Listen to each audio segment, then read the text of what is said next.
Hello buddies. तो अब यहाँ पर हम unit 3 cell structure and function को डिस्कस करने वाले हैं। इस यूनिट में हमारे पास 3 चैप्टर हैं: cell the unit of life, biomolecules, cell cycle and cell division. तो चलिए स्टार्ट करते हैं। यहाँ पर सबसे पहले यहाँ पर आपको जीएन रामाचंद्रन के बारे में बताया गया है।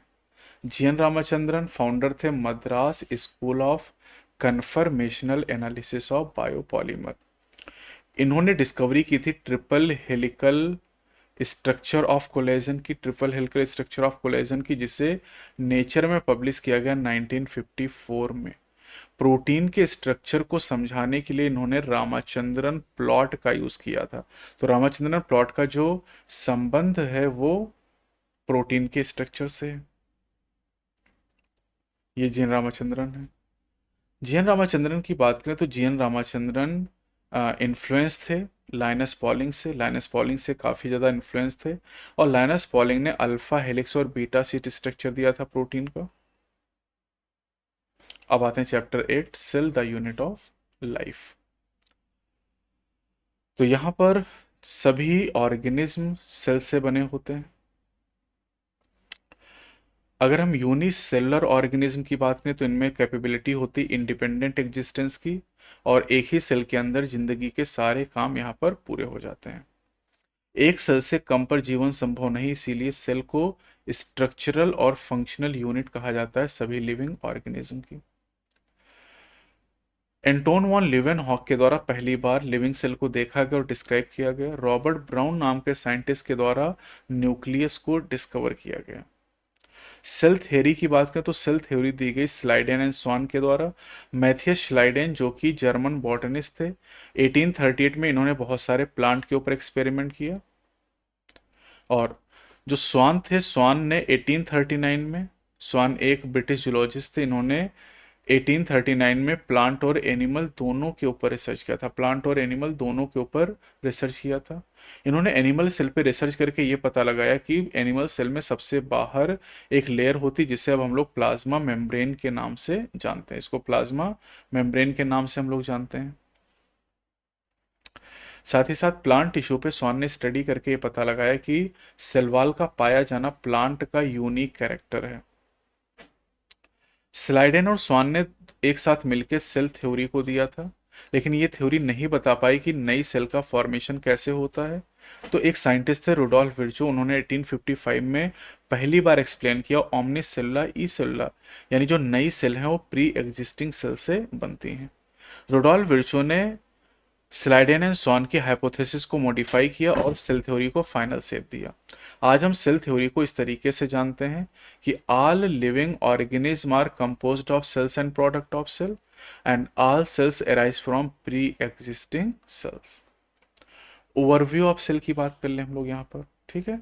तो ओवरव्यू ऑफ सेल में अगर हम बात करते हैं तो दो तरह की सेल होती हैं, prokaryotic cell and eukaryotic cell. जो प्रोकैरियोटिक सेल होती है वहां पर मेम्ब्रेन बाउंड ऑर्गेनेल और न्यूक्लियस नहीं पाया जाता है, जबकि यूकैरियोटिक सेल में मेम्ब्रेन बाउंड न्यूक्लियस और ऑर्गेनेल प्रेजेंट होते हैं। ये एक बेसिक डिफरेंस यहाँ पर है। प्रोकैरियोटिक और यूकैरियोटिक दोनों सेल के अंदर सेमी फ्लूइड मैट्रिक्स होता है जिसे साइटोप्लाज्म कहा जाता है, और साइटोप्लाज्म को main arena of cellular activity के नाम से जाना जाता है। Main arena of cellular activity. Prokaryotic cell में मेम्ब्रेन बाउंड ऑर्गेनेल एब्सेंट होते हैं बेटा, है ना। राइबोसोम एक नॉन मेम्ब्रेन बाउंड ऑर्गेनेल है जो सभी सेल में पाया जाता है, चाहे वो प्रोकैरियोटिक हो चाहे यूकैरियोटिक। जो राइबोसोम होता है ये केवल साइटोप्लाज्म में ही नहीं बल्कि दो ऑर्गेनेल के अंदर होता है, क्लोरोप्लास्ट और माइटोकॉन्ड्रिया के अंदर होता है, और रफ एंडोप्लाज्मिक रेटिकुलम के ऊपर पाया जाता है। एनिमल सेल में एक और नॉन मेम्ब्रेन बाउंड ऑर्गेनेल होता है जिसे सेंट्रोसोम कहते हैं। ये सेल डिवीजन में मदद करता है। सेल का जो शेप और साइज होता है, एक्टिविटीज होती हैं, काफी ज्यादा वेरी करती हैं। माइकोप्लाज्मा स्मॉलेस्ट सेल है जिनका साइज 0.3 माइक्रोमीटर होता है, जबकि बैक्टीरिया का जो साइज होता है वो 3 से 5 माइक्रोमीटर होता है। लार्जेस्ट सेल का एग्जाम्पल ऑस्ट्रिच एग है। ह्यूमन आरबीसी का जो डायमीटर होता है ये 7 माइक्रोमीटर होता है। नर्व सेल सबसे लॉन्गेस्ट सेल का एग्जाम्पल है ना। सेल का जो शेप होता है ये उनके फंक्शन पर डिपेंड करता है, फंक्शन के आधार पे शेप बदल जाता है। जैसे आरबीसी की बात करें तो राउंड एंड बाइकॉन के होते हैं, डब्ल्यूबीसी अमीबॉयड होती हैं, columnar epithelial cell long and narrow होते हैं, nerve cell long and branch होती हैं, ट्रैकीड इलोंगेटेड होती है और mesophyll cell round and oval होती हैं। तो इससे भी आपको याद करने हैं। अब इस चैप्टर में हमें दो तरह की सेल पढ़नी, prokaryotic cell and eukaryotic cell. Prokaryotic cell में बैक्टीरिया, साइनोबैक्टीरिया, माइकोप्लाज्मा और पीपीएलओ आते हैं। अच्छा, एक चीज़ यहाँ पर और हम लोग ध्यान रखेंगे, कुछ सेल के साइजेस और आपको दिए गए, जैसे टिपिकल बैक्टीरिया का साइज 1 से 2 माइक्रोमीटर है, पीपीएलओ का साइज 0.1 माइक्रोमीटर है, टिपिकल यूकैरियोटिक सेल 10 से 20 माइक्रोमीटर है और वायरस का साइज 0.02 से 0.2 माइक्रोमीटर हो। ठीक है। अब जो प्रोकैरियोटिक सेल होती हैं यूकैरियोटिक सेल की तुलना में छोटी होती हैं, लेकिन इनमें सेल डिवीजन ज़्यादा तेजी से होता है, ये मोर रैपिडली डिवाइड करती हैं। सेप के आधार पे बैक्टीरिया चार तरह के होते हैं, बैसिलस यानी रॉड सेप, कोकस मतलब स्फेरिकल, विब्रियो मतलब कॉमा सेप और स्पाइरलम मतलब स्पाइरल होते हैं। ठीक है। माइकोप्लाज्मा में सेल वॉल नहीं पाई जाती, इसके अलावा सभी प्रोकैरियोटिक में सबसे बाहर सेल वॉल प्रेजेंट होती है। इनका जो जेनेटिक मटेरियल होता है, डीएनए होता है, वो नेकेड होता है, यानी उसके ऊपर कोई भी न्यूक्लियर मेम्ब्रेन नहीं पाई जाती है। इस डीएनए को जीनोमिक डीएनए के नाम से जाना जाता है। जीनोमिक डीएनए को सिंगल क्रोमोसोम या सर्कुलर डीएनए कहते हैं। जीनोमिक डीएनए के अलावा कई सारे बैक्टीरिया में स्मॉल सर्कुलर डीएनए पाया जाता है। इन डीएनए को प्लाज्मिड कहा जाता है। प्लाज्मिड बैक्टीरिया को कुछ यूनिक फिनोटिपिक कैरेक्टर प्रोवाइड करते हैं, जैसे रेजिस्टेंस टू द एंटीबायोटिक। साथ ही साथ जो प्लाज्मिड होता है बैक्टीरियल ट्रांसफॉर्मेशन को मॉनिटर करने का काम करता है। जो यूकैरियोट है, यूकैरियोट की तरह का प्रोकैरियोट में कोई भी ऑर्गेनेल नहीं है एक्सेप्ट फॉर द राइबोसोम। लेकिन प्रोकैरियोट में इंक्लूजन बॉडीज पाई जाती हैं जो यूकैरियोट में नहीं पाई जाती हैं। साथ ही साथ यहाँ पर सेल मेम्ब्रेन की फोल्डिंग होती है जिसे मीसोसोम के नाम से जाना जाता है। और मीसोसोम जो होते हैं ये प्रोकैरियोट का कैरेक्टर होते हैं। प्रोकैरियोट में पहला टॉपिक है cell envelope and its modification. Cell envelope की अगर बात करें तो ये इसमें 3 लेयर पाई जाती हैं। जो आउटर मोस्ट लेयर होती है वो ग्लाइकोकैलिक्स होती है, मिडिल लेयर सेल वॉल होती है और inner most layer plasma membrane होती है। अब यहाँ पर जो बैक्टीरिया होते हैं उनको ग्राम स्टेनिंग के आधार पर ग्राम पॉजिटिव और ग्राम निगेटिव में डिफ्रेंशिएट भी करते हैं। ग्लाइकोकैलिक्स जो होता है, अगर ये लूज सीथ के फॉर्म में है तो इसे स्लाइम लेयर कहते हैं और अगर ये थिक और टफ होता है तो इसे कैप्सूल का नाम देते हैं। जो सेल वॉल है ये बैक्टीरिया को बस्टिंग और कोलैप्सिंग से बचाने का काम करती है। प्लाज्मा मेम्ब्रेन का नेचर सेलेक्टिवली परमिएबल होता है। प्लाज्मा मेम्ब्रेन में मीसोसोम नाम की फोल्डिंग पाई जाती हैं और ये जो फोल्डिंग होती है ये वेस्कल, ट्यूब्यूलर, लैमेली के फॉर्म में हो सकती हैं। मीसोसोम हेल्प करती हैं सेल वॉल फॉर्मेशन में, इसके अलावा डीएनए रेप्लिकेशन में, डिस्ट्रीब्यूशन टू डॉटर सेल में। साथ ही साथ ये रेस्पिरेशन में भी मदद करते हैं, सबसे इंपॉर्टेंट फंक्शन है सिक्रीशन प्रोसेस में। इसके अलावा सरफेस एरिया को इंक्रीज करने में और एंजाइमेटिक कंटेंट को बढ़ाने में भी हेल्प करते हैं। कुछ प्रोकैरियोट जैसे साइनोबैक्टीरिया में जो सेल मेम्ब्रेन की फोल्डिंग होती है उनसे क्रोमेटोफोर नाम के स्ट्रक्चर बनते हैं जिनके अंदर पिगमेंट होते हैं जो फोटोसिंथेसिस में हेल्प करते हैं। बैक्टीरिया मोटाइल या नॉन मोटाइल हो सकते हैं। अगर मोटाइल हैं तो इनमें फ्लैजिला पाए जाते हैं। फ्लैजिला की बात करें तो बैक्टीरियल फ्लैजिला के 3 पार्ट होते हैं, filament, hook and basal body. Filament जो होता है सबसे लॉन्गेस्ट पार्ट होता है। फ्लैजिला के अलावा पाइली और फिम्ब्री भी सरफेस स्ट्रक्चर होते हैं, लेकिन पाइली और फिम्ब्री का मोटेलिटी में कोई भी रोल नहीं होता है। जो पाइली और फिम्ब्री होते हैं ये बेटा बैक्टीरिया को अटैचमेंट प्रोवाइड करते हैं रॉक से और साथ ही साथ होस्ट टिश्यू से। अगला टॉपिक प्रोकैरियोट में है ribosome and inclusion body. Prokaryote में जो राइबोसोम होता है वो प्लाज्मा मेम्ब्रेन के साथ एसोसिएटेड होता है। इनका साइज 15 से 20 नैनोमीटर होता है और प्रोकैरियोटिक राइबोसोम 70s टाइप का होता है जिसकी बड़ी सब यूनिट 50s होती है, छोटी 30s होती है और 50 और 30s मिलके 70s का फॉर्मेशन करती है। राइबोसोम प्रोटीन सिंथेसिस की साइट होते हैं। कई सारे राइबोसोम एक सिंगल एमआरएनए पर अटैच हो जाते हैं जिससे पॉलीसोम या पॉलीराइबोसोम बनता है और ये पॉलीराइबोसोम जो होते हैं ये एमआरएनए को प्रोटीन में ट्रांसलेट करते हैं। इंक्लूजन बॉडी की बात करें तो रिजर्व मटेरियल प्रोकैरियोट में इंक्लूजन बॉडी के फॉर्म में स्टोर होता है। इनके ये inclusion body non membrane bond structure होते हैं। एग्जाम्पल जैसे phosphate granule, cyanophycin granule, glycogen granule, gas vacuole, ये 4 तरह की इंक्लूजन बॉडी हो जाएंगी यहाँ पर। अब जो गैस वैक्यूल है, gas vacuole blue green purple and green photosynthetic bacteria में पाई जाती है, यानी blue green photosynthetic bacteria, purple photosynthetic bacteria and green photosynthetic bacteria में गैस वैक्यूल प्रेजेंट होती हैं। अब अगला टॉपिक पढ़ेंगे यूकैरियोटिक सेल। यूकैरियोटिक सेल की अगर बात करें तो इसमें प्रोटिस्ट, प्लांट एनिमल और फंजाई को इंक्लूड किया गया है। यूकैरियोटिक सेल में कंपार्टमेंटलाइजेशन पाया जाता है क्योंकि यहाँ पर मेम्ब्रेन बाउंड ऑर्गेनेल प्रेजेंट होते हैं। यूकैरियोटिक सेल में न्यूक्लियस ऑर्गेनाइज्ड होता है क्योंकि यहाँ पर न्यूक्लियर एनवेलप प्रेजेंट होती है। साथ ही साथ इनका जो जेनेटिक मेटल डीएनए होता है ये ऑर्गेनाइज्ड होकर क्रोमोसोम को बनाता है। ठीक है, अब सारी यूकैरियोटिक सेल एक जैसी नहीं होती हैं। प्लांट सेल की बात करें तो इनमें सेल वॉल होती, प्लास्टिड होती, लार्ज सेंट्रल वैक्यूल होता है जो एनिमल सेल में नहीं होता है। लेकिन अगर हम एनिमल सेल की बात करें तो एनिमल सेल में सेंट्रियोल होता है जो कि ज्यादातर प्लांट सेल में एब्सेंट होता है। अब यूकैरियोटिक सेल में पहला जो टॉपिक है वो है सेल मेम्ब्रेन। सेल मेम्ब्रेन का डिटेल स्ट्रक्चर 1950s में पता चला। ज़्यादातर जो स्टडी है वो ह्यूमन आरबीसी के ऊपर की गई, और ह्यूमन आरबीसी पर जब स्टडी की गई तो इससे ये पता चला कि ह्यूमन आरबीसी जो है मेनली लिपिड और प्रोटीन से बनी है। जो मेजर लिपिड है वो फास्फोलिपिड है जो कि बाई लेयर के फॉर्म में अरेंज होती हैं। अरेंजमेंट इस तरीके से होता है कि जो यहाँ पर पोलर हेड होता है ये आउटर साइड होता है, और जो हाइड्रोफोबिक टेल होती हैं वो इनर पार्ट की तरफ पाई जाती हैं। जो टेल होती है वो नॉन पोलर होती हैं और सैचुरेटेड हाइड्रोकार्बन से बनी होती हैं, और इनको एक्वस इन्वायरमेंट से प्रोटेक्ट करने के लिए अंदर की तरफ रखा जाता है। साथ ही साथ सेल मेम्ब्रेन में कोलेस्ट्रॉल भी पाया जाता है। अब अगर हम ह्यूमन आरबीसी की बात करें तो इसमें ह्यूमन आरबीसी की मेम्ब्रेन में 52% प्रोटीन और 40% लिपिड पाई जाती है।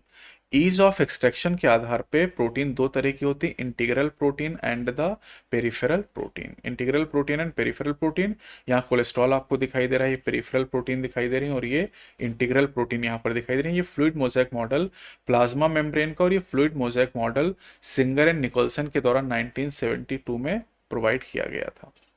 ठीक है। अब यहाँ पर अगर हम एक्टिव ट्रांसपोर्ट की बात करते हैं तो एक्टिव ट्रांसपोर्ट का एग्जांपल सोडियम पोटेशियम पंप है और साथ ही प्रोटॉन पंप भी है। एक्टिव ट्रांसपोर्ट में एटीपी का यूज होता है और यहाँ पर लो कंसंट्रेशन से हाई कंसंट्रेशन की तरफ मूवमेंट होता है, यानी अगेंस्ट कंसंट्रेशन ग्रेडियंट मूवमेंट होता है। दूसरा टॉपिक है यूकैरियोटिक सेल में सेल वॉल। सेल वॉल की बात करें तो ये नॉन लिविंग रिजिड स्ट्रक्चर होता है ना, और फंजाई और प्लांट में सेल वॉल पाई जाती है यूकैरियोट में। जो एल्गी की सेल वॉल होती है वो बनी होती है सेलुलोज, गैलेक्टन्स मैनस और मिनरल्स लाइक कैल्शियम कार्बोनेट, और बाकी जो प्लांट है उनकी cell wall cellulose, hemicellulose, pectin and protein के द्वारा बनी होती है। मिडिल लैमिला की अगर बात करें तो मिडिल लैमिला मेनली बना होता है कैल्शियम पेक्टेट के द्वारा जो नेबरिंग सेल को आपस में जोड़ के रखता है। साथ ही साथ दो पड़ोसी सेल के साइटोप्लाज्म को कनेक्ट करने का काम प्लाज्मोडेस्माटा करता है। तीसरा टॉपिक है एंडोमेम्ब्रेन सिस्टम यूकैरियोटिक सेल में। एंडोमेम्ब्रेन सिस्टम की बात करें तो इसमें 4 ऑर्गेनेल को इंक्लूड किया गया है, endoplasmic reticulum, Golgi body, lysosome and vacuole. अगर हम क्लोरोप्लास्ट की बात करते हैं, माइटोकॉन्ड्रिया की बात करते हैं और पेरोक्सिसोम की बात करते हैं तो इन्हें एंडोमेम्ब्रेन सिस्टम में इंक्लूड नहीं किया गया है। तो पहला टॉपिक है एंडोमेम्ब्रेन सिस्टम में एंडोप्लाज्मिक रेटिकुलम।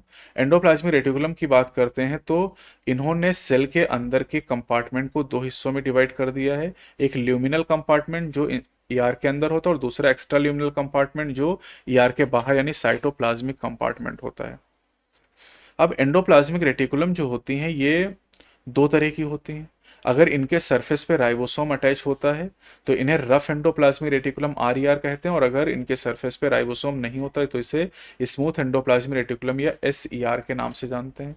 जो आरईआर होता है इनका काम प्रोटीन सिंथेसिस का और सिक्रीशन का होता है, और ये जो आरईआर होते हैं ये न्यूक्लियस के आउटर मेम्ब्रेन के साथ में अटैच होते हैं। स्मूथ एंडोप्लाज्मिक रेटिकुलम लिपिड की सिंथेसिस करने का काम करती है, और एनिमल सेल में लिपिड लाइक स्टेरॉयडल हार्मोन की सिंथेसिस एसईआर के द्वारा होती है।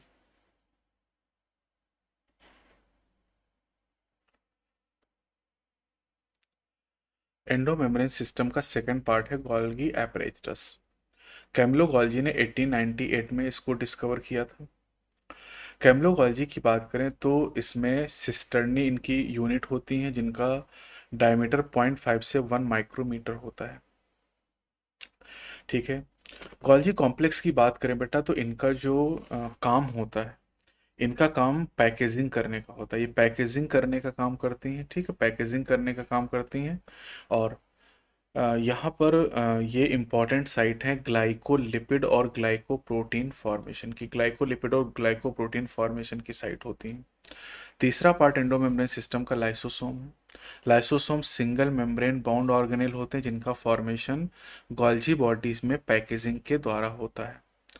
लाइसोसोमल वेसिकल के अंदर एंजाइम होते हैं जिन्हें हाइड्रोलिटिक एंजाइम कहा जाता है या हाइड्रोलेजेस कहा जाता है, जैसे लाइपेजेस, प्रोटीएजेस, कार्बोहाइड्रेजेस।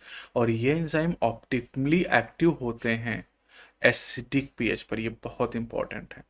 लाइसोसोम का काम डाइजेशन होता है। ये कार्बोहाइड्रेट, प्रोटीन, लिपिड और न्यूक्लिक एसिड को डाइजेस्ट करते हैं। एंडोमेम्ब्रेन सिस्टम का चौथा पार्ट है वैक्यूल।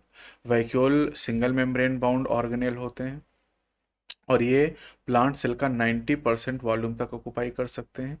इनकी मेम्ब्रेन को टोनोप्लास्ट के नाम से जाना जाता है। अमीबा की बात करें तो अमीबा में कॉन्ट्रेक्टाइल वैक्यूल पाई जाती हैं जो कि आस्मो रेगुलेशन और एक्सक्रीशन का काम करती हैं। साथ ही साथ अमीबा जैसे प्रोटिस्ट में फूड वैक्यूल पाई जाती हैं जो फूड पार्टिकल के इंगल्फिंग के द्वारा बनती हैं। यूकैरियोटिक सेल में चौथा स्ट्रक्चर है माइटोकॉन्ड्रिया। माइटोकॉन्ड्रिया की बात करें तो इनका जो नंबर होता है वो फिजियोलॉजिकल एक्टिविटी पर डिपेंड करता है। माइटोकॉन्ड्रिया जनरली सॉसेज शेप या सिलेंड्रिकल होते हैं। इनका डायमीटर 0.5 से 1 माइक्रोमीटर होता है, एवरेज 0.5 माइक्रोमीटर, और लेंथ जो होती है 1 से 4.1 माइक्रोमीटर होती है। Mitochondria double membrane bound organelle होते हैं। डबल मेम्ब्रेन बाउंड ऑर्गेनेल है। जो इनर दो मेम्ब्रेन होते हैं और दो कंपार्टमेंट होते हैं। यहाँ पर इनर कंपार्टमेंट के अंदर डेंस होमोजेनस सब्सटेंस भरा होता है जिसे मैट्रिक्स के नाम से हम लोग जानते हैं। ठीक है। जो इनर मेम्ब्रेन होती है उसमें बहुत सारी इनफोल्डिंग होती है जिन्हें क्रिस्टी के नाम से जानते हैं, और क्रिस्टी सरफेस एरिया को इंक्रीज करने का काम करती हैं। Mitochondria are the sites of aerobic respiration. ये एटीपी के फॉर्म में एनर्जी को प्रोड्यूस करती है, इसीलिए माइटोकॉन्ड्रिया को पावर हाउस ऑफ सेल कहा जाता है। मैट्रिक्स के अंदर सिंगल सर्कुलर डीएनए मॉलिक्यूल होता है, कुछ आरएनए मॉलिक्यूल होते हैं, राइबोसोम होता है 70s टाइप का, और वो सारे कंपोनेंट होते हैं जो प्रोटीन की सिंथेसिस के लिए रिक्वायर्ड होते हैं। And mitochondria divide by fission. पांचवा स्ट्रक्चर है यूकैरियोटिक सेल में प्लास्टिड। प्लास्टिड सभी प्लांट सेल में और यूग्लिनॉइड में पाए जाते हैं। प्लास्टिड की बात करें तो ये तीन तरह के होते हैं, क्लोरोप्लास्ट, क्रोमोप्लास्ट एंड ल्यूकोप्लास्ट। जो क्लोरोप्लास्ट होते हैं इनमें क्लोरोफिल और कैरोटीनॉइड पिगमेंट पाए जाते हैं जो फोटोसिंथेसिस के लिए रिस्पॉन्सिबल होते हैं। क्रोमोप्लास्ट के अंदर फैट सॉल्युबल कैरोटीनॉइड पिगमेंट जैसे कैरोटीन और जेंथोफिल पाए जाते हैं। ये प्लांट को येलो, ऑरेंज या रेड कलर देते हैं। और ल्यूकोप्लास्ट बहुत इंपॉर्टेंट है। ल्यूकोप्लास्ट कलरलेस प्लास्टिड होते हैं और इनके अंदर फूड मटेरियल स्टोर होता है। जैसे ल्यूकोप्लास्ट की बात करें तीन तरह के हैं। एमाइलोप्लास्ट स्टार्च को स्टोर करता है जैसे पोटैटो की बात करें। एलायोप्लास्ट फैट और ऑयल को स्टोर करता है, जबकि एलेवरोप्लास्ट प्रोटीन को स्टोर करता है। अब बात करते हैं क्लोरोप्लास्ट के बारे में। जो क्लोरोप्लास्ट होते हैं ज़्यादातर मीजोफिल सेल के अंदर पाए जाते हैं। इनकी जो लेंथ होती है 5 से 10 माइक्रोमीटर और विड्थ 2 से 4 माइक्रोमीटर होती है। क्लेमाइडोमोनास के अंदर एक क्लोरोप्लास्ट होता है एक सेल के अंदर, और मीजोफिल सेल के अंदर 20 से 40 क्लोरोप्लास्ट प्रेजेंट होते हैं। माइटोकॉन्ड्रिया की तरह क्लोरोप्लास्ट भी डबल मेम्ब्रेन बाउंड ऑर्गेनेल है जिसमें इनर क्लोरोप्लास्ट मेम्ब्रेन की परमेबिलिटी कम होती है, आउटर मेम्ब्रेन की परमेबिलिटी ज़्यादा होती है। इनर मेम्ब्रेन के द्वारा जो स्पेस घिरा होता है उससे स्ट्रोमा के नाम से जाना जाता है। ठीक है। अब स्ट्रोमा के अंदर फ्लैटेंड मेम्ब्रेनस सैक होते हैं जिन्हें थाइलाकॉइड कहा जाता है। थाइलाकॉइड एक स्टैक के फॉर्म में अरेंज होते हैं पाइल्स ऑफ कॉइन की तरह, जिन्हें ग्रेना के नाम से जाना जाता है या इंटरग्रेनल थाइलाकॉइड के नाम से जाना जाता है। अब थाइलाकॉइड की जो मेम्ब्रेन होती है उसके अंदर जो स्पेस होता है उसे ल्यूमेन के नाम से जाना जाता है। स्ट्रोमा के अंदर जो एंजाइम होते हैं वो कार्बोहाइड्रेट और प्रोटीन की सिंथेसिस कर सकते हैं। यानी क्लोरोप्लास्ट कार्बोहाइड्रेट और प्रोटीन दोनों की सिंथेसिस कर सकता है। स्ट्रोमा के अंदर double standard circular DNA molecules होते हैं, 70s राइबोसोम होते हैं, है ना। और साथ ही साथ यहाँ पर जो राइबोसोम होते हैं वो 70s टाइप के होते हैं, जबकि साइटोप्लाज्मिक राइबोसोम 80s टाइप के होते हैं। छठा स्ट्रक्चर राइबोसोम है यूकैरियोटिक सेल में। राइबोसोम को डिस्कवर किया था जॉर्ज पायलट ने 1953 में। ये आरएनए और प्रोटीन से बने हुए स्ट्रक्चर होते हैं और इनके ऊपर कोई भी मेम्ब्रेन नहीं पाई जाती है। यूकैरियोटिक राइबोसोम 80s टाइप के होते हैं, जबकि प्रोकैरियोटिक राइबोसोम 70s टाइप के होते हैं। 80s राइबोसोम की जो दो सब यूनिट होती हैं वो 60s और 40s होती हैं। 70s राइबोसोम की दो सब यूनिट 50s और 30s होती हैं, जहाँ पर एस स्वेडबर्ग यूनिट को बताता है, स्वेडबर्ग यूनिट, और या इसे सेडिमेंटेशन कॉफिशिएंट कहते हैं, और ये इनडायरेक्टली डेंसिटी और साइज को मेजर करता है। 70 और 80s राइबोसोम दो दो सब यूनिट के द्वारा बने होते हैं। 7 नंबर का स्ट्रक्चर है साइटोस्केलेटन। ये फिलामेंटस प्रोटीनेसिस स्ट्रक्चर होते हैं। तीन तरह के होते हैं cytoskeleton, microtubule, microfilament and intermediate filament. तीन काम इनके होते हैं सेल के अंदर: मैकेनिकल सपोर्ट प्रोवाइड करना, मोटिलिटी प्रोवाइड करना and maintenance of the shape of the cell. अगला स्ट्रक्चर यहाँ पर नंबर 8 है सिलिया एंड फ्लैजिला। सिलिया और फ्लैजिला सेल मेम्ब्रेन के आउटग्रोथ होते हैं, ठीक है। सिलिया और प्रोकैरियोट में आप जानते हैं प्रोकैरियोटिक बैक्टीरिया में फ्लैजिला हो सकते हैं, लेकिन वो स्ट्रक्चरली यूकैरियोटिक फ्लैजिला से अलग होते हैं। अगर हम यूकैरियोटिक सिलिया या फ्लैजिला की बात करते हैं तो सबसे बाहर इनमें प्लाज्मा मेम्ब्रेन होती है और इनके कोर को एक्सोनियम कहा जाता है। एक्सोनियम के अंदर 9 डबलेट होते हैं जो कि पेरिफेरल रीजन पर पाए जाते हैं, और एक पेयर सेंट्रली लोकेटेड माइक्रोट्यूब्यूल होते हैं, जिन्हें इस अरेंजमेंट को 9+2 अरेंजमेंट का नाम दिया जाता है। जो सेंट्रल ट्यूब्यूल होते हैं ये ब्रिजेस के द्वारा आपस में कनेक्टेड होते हैं और सेंट्रल सीथ से इनक्लोज होते हैं। साथ ही साथ जो सेंट्रल सीथ है ये कनेक्टेड होती है पेरिफेरल डबलेट से रेडियल स्पोक के द्वारा। 9 रेडियल स्पोक टोटल होती है यहाँ पर। पेरिफेरल डबलेट आपस में इंटर कनेक्टेड होते हैं लिंकर के द्वारा, ये इंटर डबलेट ब्रिज के द्वारा। सिलिया और फ्लैजिला इमर्ज करते हैं सेंट्रियोल लाइक स्ट्रक्चर से, जिसे बेसल बॉडी कहते हैं। एक्चुअली बेसल बॉडी को सेंट्रियोल बनाता है और बेसल बॉडी से सिलिया और फ्लैजिला निकलते हैं। यूकैरियोट में टॉपिक नंबर 5 है सेंट्रोसोम एंड सेंट्रियोल। जो सेंट्रोसोम होता है इसके अंदर दो सिलेंड्रिकल स्ट्रक्चर होते हैं जिन्हें सेंट्रियोल कहा जाता है। अच्छा, जो सेंट्रियोल होता है ये नॉन मेम्ब्रेन बाउंड ऑर्गेनेल होता है, और जो सेंट्रियोल होते हैं सेंट्रोसोम के अंदर एक दूसरे के परपेंडिकुलर होते हैं, और हर सेंट्रियोल के अंदर कार्ट व्हील लाइक ऑर्गेनाइजेशन, बैलगाड़ी के पहिए की तरह का अरेंजमेंट होता है।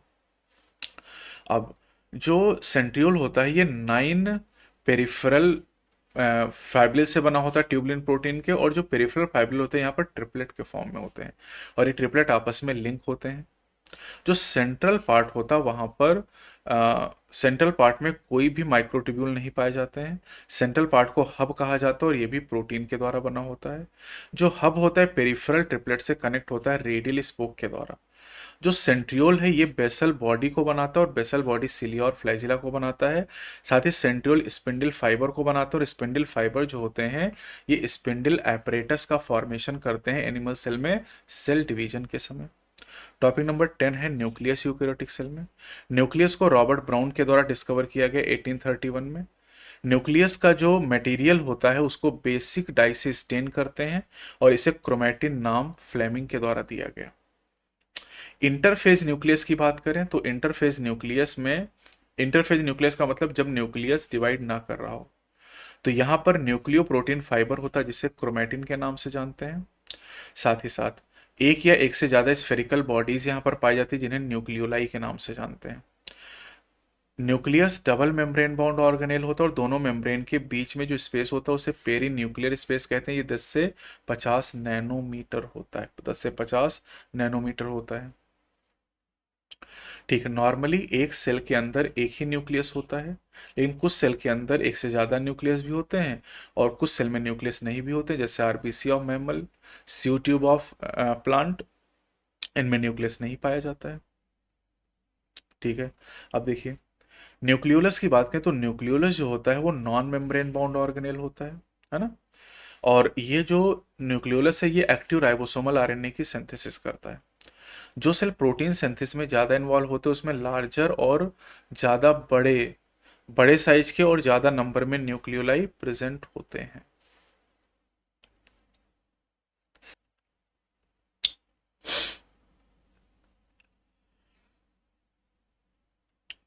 क्रोमैटिन की बात करें तो क्रोमैटिन के अंदर डीएनए होता है, डीएनए के साथ यहाँ पर आरएनए होता है, आरएनए के साथ बेसिक प्रोटीन होती है जिन्हें हिस्टोन कहते हैं, और कुछ नॉन हिस्टोन प्रोटीन भी यहाँ पर पाई जाते हैं।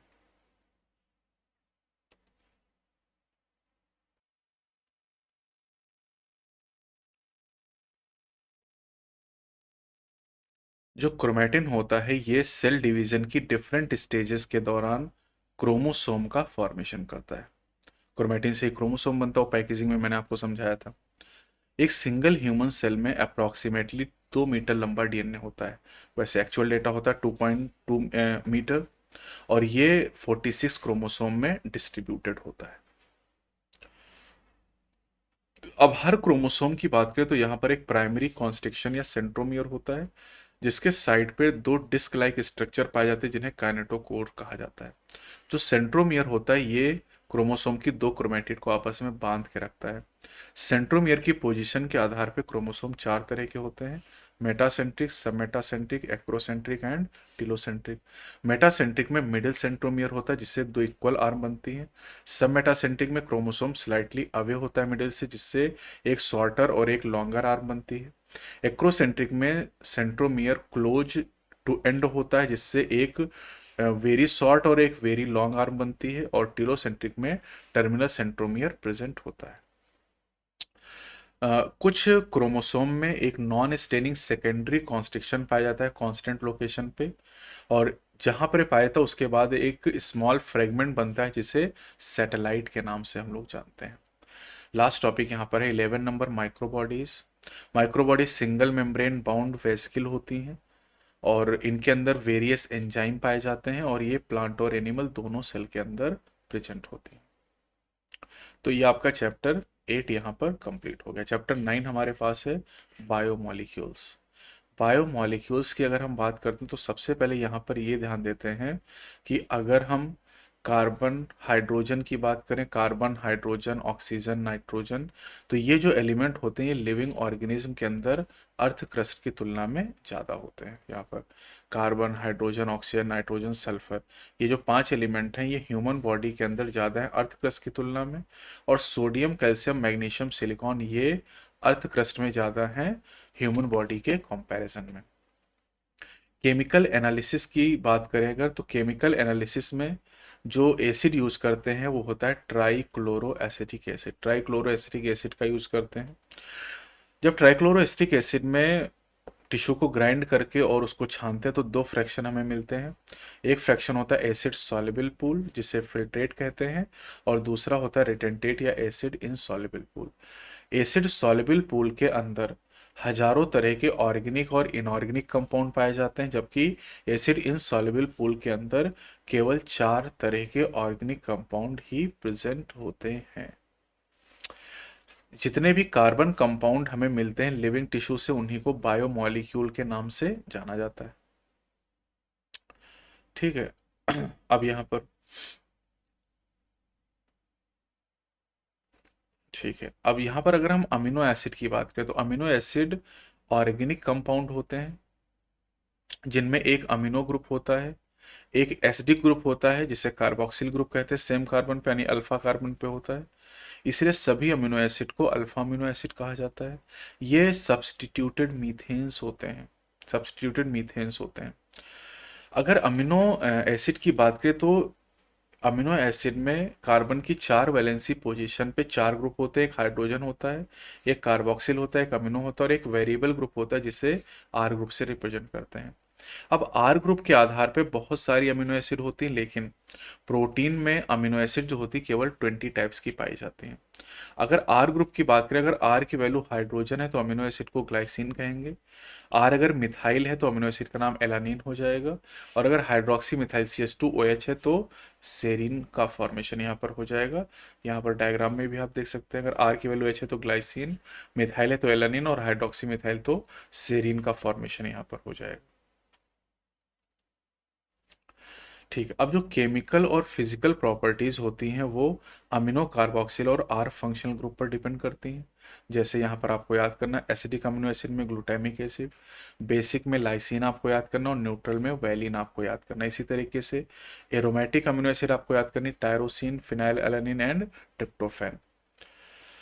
अब यहाँ पर जो ये स्ट्रक्चर आपको दिखाया गया जहाँ पर अमीनो एसिड में पॉजिटिव और नेगेटिव दोनों चार्ज आपको दिखाई दे रहे हैं, इसे ज्विटर आयनिक फॉर्म का नाम दिया जाता है। अब बात करते हैं लिपिड के बारे में। लिपिड वाटर इनसॉल्युबल होते हैं। लिपिड सिंपल फैटी एसिड हो सकते हैं, ग्लिसरॉल हो सकते हैं या फिर ग्लिसराइड के फॉर्म में हो सकते हैं। फैटी एसिड किसे कहते हैं? फैटी एसिड में एक कार्बोक्सिल ग्रुप आर ग्रुप से अटैच होता है। जो आर ग्रुप है ये मिथाइल हो सकता है, इथाइल हो सकता है, या इसमें हायर नंबर में CH2 ग्रुप हो सकते हैं। जो आर ग्रुप है उसमें 1 से लेकर 19 कार्बन तक हो सकती हैं, यानी फैटी एसिड में 2 से 20 कार्बन तक हो जाएंगी। जैसे पॉमिटिक एसिड में 16 कार्बन होती हैं कार्बोक्सिल कार्बन को मिला के, यानी पॉमिटिक एसिड के आर ग्रुप में 15 कार्बन होंगी। अरेकिडोनिक एसिड में टोटल 20 कार्बन होती हैं कार्बोक्सिल कार्बन को मिला के। अब फैटी एसिड सैचुरेटेड हो सकती है, यानी इनमें डबल बॉन्ड नहीं होगा, या अनसैचुरेटेड होंगी, इनमें कार्बन कार्बन के बीच डबल बॉन्ड प्रेजेंट होगा। दूसरी जो सिंपल लिपिड होती हैं उन्हें ग्लिसरॉल कहते हैं या इसे ट्राई हाइड्रोक्सीप्रोपेन कहते हैं। और कुछ ऐसी लिपिड होती हैं जिनमें ग्लिसरॉल और फैटी एसिड दोनों होते हैं, इन्हें ग्लिसराइड के नाम से जानते हैं। इन केसेस में जो फैटी एसिड होते हैं ग्लिसरॉल के साथ एस्टेरिफाइड हो जाती है, इन्हें मोनोग्लिसराइड, डाइग्लिसराइड और ट्राइग्लिसराइड के नाम से जानते हैं। साथ ही साथ जो ट्राइग्लिसराइड होती है इन्हें फैट या ऑयल के नाम से जानते हैं मेल्टिंग पॉइंट के आधार पे। ऑयल का मेल्टिंग पॉइंट कम होता है, जैसे जिंजली ऑयल, जिंजली ऑयल। अब कुछ लिपिड ऐसी होती है जिनके अंदर फास्फोरस या फास्फोराइलेटेड ऑर्गेनिक कंपाउंड होते हैं, इन्हें फास्फोलिपिड कहा जाता है। जैसे लेसिथिन एक फास्फोलिपिड है, ये सेल मेम्ब्रेन में पाया जाता है लेसिथिन। इसी तरह न्यूरल टिश्यू में बात करें तो न्यूरल टिश्यू में जो लिपिड होती हैं वो सबसे कॉम्प्लेक्स टाइप की लिपिड प्रेजेंट होती हैं, सबसे कॉम्प्लेक्स टाइप की लिपिड न्यूरल टिश्यू में पाई जाती हैं। अब लिविंग के अंदर कुछ हेट्रोसाइक्लिक रिंग कंपाउंड भी पाए जाते हैं। जैसे नाइट्रोजन बेसिस की बात करें, नाइट्रोजन बेसिस में एडेनिन, ग्वानिन, साइटोसिन, यूरेसिल और थाइमिन। जब ये नाइट्रोजन बेसिस शुगर के साथ जुड़ते हैं तो न्यूक्लियोसाइड बनते हैं, और जब फॉस्फेट इनके साथ जुड़ता है तो न्यूक्लियोटाइड का फॉर्मेशन होता है। Adenosine, guanosine, thymidine, uridine, cytidine ये न्यूक्लियोसाइड हैं। Adenylic acid, thymidylic acid, guanylic acid और यूरिडाइलिक एसिड ये सब न्यूक्लियोटाइड के एग्जाम्पल हो जाएंगे। न्यूक्लिक एसिड दो ही हैं, डीएनए एंड आरएनए, और ये न्यूक्लियोटाइड से बने होते हैं। और डीएनए और आरएनए जेनेटिक मटेरियल की तरह फंक्शन करते हैं। हम लोग इसके बारे में मॉलिक्यूलर बेसिस ऑफ इनहेरिटेंस में पहले भी पढ़ चुके हैं। ठीक, यहाँ पर आप देख सकते हैं, आपको यहाँ पर फैटी एसिड, पॉमिटिक एसिड दिखाई गई, ग्लिसरॉल दिखाया गया, ट्राइग्लिसराइड है, कोलेस्ट्रॉल है, ये फास्फोलिपिड लेस्थिन है, इसमें फास्फोरस तो ही है, नाइट्रोजन भी आप ध्यान रख सकते हैं। ठीक है, यहाँ पर आप देख सकते हैं एडेनिन, प्यूरिन जो डबल रिंग स्ट्रक्चर है, यूरेसिल पिरिमिडीन सिंगल रिंग है, ये न्यूक्लियोसाइड यूरिडीन, यूरिडीन और एडेनोसिन दिखाएगा, और न्यूक्लियोटाइड में एडेनाइलिक एसिड आपको दिखाया गया है। प्राइमरी एंड सेकेंडरी मेटाबोलाइट की अगर हम बात करते हैं बेटा, तो आपको सेकेंडरी मेटाबोलाइट यहाँ पर अच्छे से याद करने हैं। सेकेंडरी मेटाबोलाइट में alkaloid, flavonoid, rubber, essential oil, antibiotic, है ना, ये सारी चीज़ें आ जाएंगी यहाँ पर। Colour pigment, scent, gums, spices ये सारे आ जाएंगे। सेकेंडरी मेटाबोलाइट की अगर बात करें तो इसका जो टेबल है ये बहुत इंपॉर्टेंट, यहाँ से हर साल सवाल आता है। तो यहाँ पर कैटेगरी एल्कलॉइड में आपको याद करना मॉर्फिन और कोडीन, पिगमेंट में कैरोटीनॉइड और एंथोसाइनिन आ जाएंगे, टर्पिनॉइड में मोनोटर्पिन, डाइटर्पिन आ जाएंगे, इसेंशियल ऑयल में लेमन ग्रास ऑयल, जराकुश का तेल आ जाएगा, टॉक्सिन में एब्रिनरिसिन याद करना है, लैक्टिन में कॉन कैनावेलिन ए, ड्रग में विनब्लास्टिन, करकमिन, पॉलीमेरिक सब्सटेंस में रबर गम, सेल्लोज आपको याद करना है। ठीक है, अब यहाँ पर जो सेकेंडरी मेटाबोलाइट होते हैं बेटा, ये बैक्टीरिया में, फंजाई में, प्लांट में पाए जाते हैं, लेकिन एनिमल सेल इनको प्रोड्यूस नहीं करते हैं। कुछ सेकेंडरी जो मेटाबोलाइट होते हैं इनका इकोलॉजिकल इंपॉर्टेंस भी होता है, इनका इकोलॉजिकल इंपॉर्टेंस भी होता है। ये ह्यूमन वेलफेयर में इंपॉर्टेंट रोल प्ले करते हैं, जैसे रबर हो गया, स्पाइसेस हो गए, सेंट हो गए, ड्रग हो गए, पिगमेंट हो गए, है ना। अब आते हैं यहाँ पर बायोमॉलिक्यूल की बात करते हैं। एसिड सॉल्युबल पूल में जितने भी कंपाउंड पाए जाते हैं उनमें एक चीज़ कॉमन है कि उनका मॉलिक्यूलर वेट 18 से 800 डाल्टन के बीच में होता है। जबकि एसिड इन सॉल्युबल पूल में केवल 4 तरह के ऑर्गेनिक कंपाउंड पाए जाते हैं, protein, nucleic acid, polysaccharide and lipid. इनमें लिपिड को अगर एक्सेप्शन छोड़ दिया जाए, लिपिड के अलावा बाकी जो तीनों कंपाउंड है उनका मॉलिक्यूलर वेट 10,000 डाल्टन या उससे ज़्यादा है। ठीक है। लिपिड का मॉलिक्यूलर वेट 800 डाल्टन से ज़्यादा नहीं होता, यानी लिपिड सही मायने में मैक्रोमॉलिक्यूल नहीं, लिपिड सही मायने में मैक्रोमॉलिक्यूल नहीं है। अच्छा, लिपिड के अलावा बाकी जो 3 कंपाउंड हैं, जो प्रोटीन, पॉलीसैकेराइड और न्यूक्लिक एसिड है, वो पॉलीमर भी हैं, है ना। ये जो इंसॉल्युबल फ्रैक्शन में लिपिड के अलावा बाकी सारे कंपाउंड पॉलीमर भी होते हैं। लिपिड की अगर बात की जाए तो लिपिड सही मायने में मैक्रोमॉलिक्यूल नहीं है, सही मायने में मैक्रोमॉलिक्यूल नहीं है। एसिड सॉल्युबल पूल जो होता है ये साइटोप्लाज्मिक कंपोजिशन को बताता है। ठीक है। ठीक है, अगर हम सेल की बात करें तो वाटर सबसे अबंडेंट केमिकल लिविंग ऑर्गेनिज्म के अंदर होता है। वाटर सबसे ज़्यादा होता है 70 to 90%, उसके बाद प्रोटीन होती है 10 से 15%, उसके बाद न्यूक्लिक एसिड 5 से 7% होता है, कार्बोहाइड्रेट 3%, लिपिड 2% और आयन जो होते हैं वो 1% होते हैं। तो सबसे अबंडेंट ऑर्गेनिक कंपाउंड अगर पूछा गया तो प्रोटीन आंसर करोगे।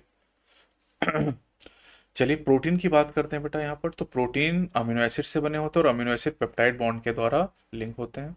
प्रोटीन में 20 तरह की amino acid proteinaceous amino acid होती हैं, है ना। प्रोटीन हमेशा हेट्रोपॉलीमर होता है, प्रोटीन कभी होमोपॉलीमर नहीं हो सकता है। ठीक, प्रोटीन हमेशा हेट्रोपॉलीमर होता है। अब जो अमीनो एसिड होती हैं वो 2 कैटेगरी में डिवाइड की जाती है, essential and non essential. Essential उन्हें कहा जाता है, इसेंशियल अमीनो एसिड उन्हें कहा जाता है जो हमें खाने से मिलती हैं, और नॉन इसेंशियल उन्हें कहा जाता है जिन्हें हमारी बॉडी खुद बना लेती है। जिन्हें हमारी बॉडी बना लेती है वो नॉन इसेंशियल होते हैं, और इसेंशियल जो होते हैं वो हमें डाइट से मिल जाते हैं। ठीक है। अब प्रोटीन कई सारे काम करती हैं, जैसे कोलेजन नाम की प्रोटीन इंटरसेलुलर ग्राउंड सब्सटेंस का फॉर्मेशन करती है, ट्रिप्सिन नाम की प्रोटीन एंजाइम की तरह काम करती है, इंसुलिन नाम की प्रोटीन हार्मोन की तरह काम करती है, एंटीबॉडी नाम की जो प्रोटीन होती है ये इन्फेक्शियस एजेंट से लड़ती हैं, रिसेप्टर जो होते हैं जैसे सेंसरी रिसेप्शन का काम करेंगे, स्मेल, टेस्ट और हार्मोन रिसेप्टर भी प्रोटीन होते हैं। ग्लूट4 नाम की जो प्रोटीन है ये सेल के अंदर ग्लूकोज के ट्रांसपोर्ट को इनेबल करती है। ग्लूट4 में ग्लू मतलब ग्लूकोज और टी मतलब ट्रांसपोर्टर, तो ग्लूकोज ट्रांसपोर्टर 4 नाम ही बता रहा है यहाँ पर। कोलेजन एनिमल वर्ल्ड में सबसे अबंडेंट प्रोटीन है। एंड रुबिस्को की बात करें, राइबोलोज, बिस्फॉस्फेट, कार्बोक्सिलेज, ऑक्सीजनेज, ये पूरे बायोस्फीयर में सबसे अबंडेंट टाइप की प्रोटीन है। अगला टॉपिक हमारे पास है पॉलीसैकेराइड। एसिड इंसॉल्युबल पूल में ये पाए जाते हैं पॉलीसैकेराइड। पॉलीसैकेराइड जो होते हैं लॉन्ग चेन होते हैं शुगर की।